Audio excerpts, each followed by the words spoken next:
இட்லிக்கு கறி குழம்பு ஈஸியான முறையில் வைக்கலாமா? சாப்பிட்றதுக்கு இது ரொம்ப நல்லாயிருக்கும். ஈஸியாக டக்குன்னு வச்சிடலாம். அதை எப்படி வைக்கிறதுன்னு பார்க்கலாம். அதுக்கு தேவையான பொருட்கள்: கோழிக்கறி எடுத்து இதை மாதிரி அலசிடுங்க. நல்லா அலசி கழுவிட்டு வச்சுங்க. தக்காளி, வெங்காயம் இது மாதிரி பொடிசாக கட் பண்ணிக்கோங்க. மஞ்சாத்தூள், மிளகாய்த்தூள், மிளகுத்தூள், உப்பு, கறிவேப்பிலை, இஞ்சி, பூண்டு, கடுகு, சோம்பு, பட்டை.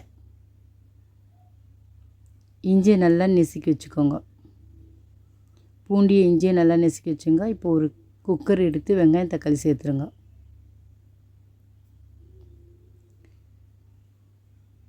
இப்போ அலசி வச்சுக்கிற கறியை நல்லா தண்ணி பிஞ்சிட்டு சேர்த்துருங்க. கறி எல்லாத்தையும் சேர்த்தாச்சு. இப்போ தேவையான அளவு தண்ணி, நமக்கு எவ்வளோ குழம்பு வேணால் அவ்வளோ தண்ணி வச்சுக்கோங்க. மஞ்சத்தூள், மிளகுத்தூள், உப்பு, மிளகாய்த்தூள் எல்லாத்தையும் நல்லா கலக்கிட்டு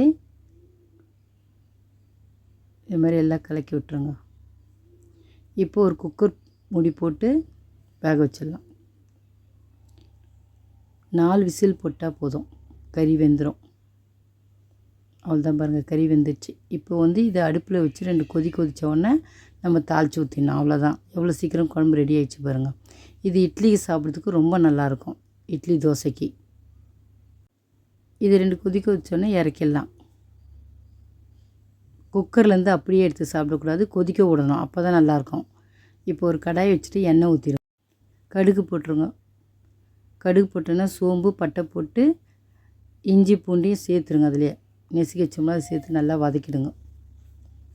வதங்கினோடனே இப்போ கறிவேப்பிலை சேர்த்துருங்க. கறிவேப்பிலையும் சேர்த்து நல்லா வதக்கிடுங்க. இப்போ அந்த கறி குழம்புல எடுத்து ஊற்றிடுங்க. அவ்வளோதான், குழம்பு கொதிச்சிருச்சு. இப்போ இட்லி, தோசைக்கு வச்சு சாப்பிட்லாம் கறி குழம்பு. இது மாதிரி தண்ணியாக வச்சு சாப்பிட்டா தான் ரொம்ப நல்லாயிருக்கும் இந்த குழம்பு.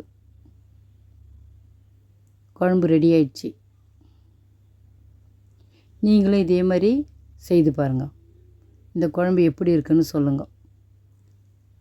இப்போ இட்லி, தோசைக்கு வச்சு சாப்பிட்லாம்.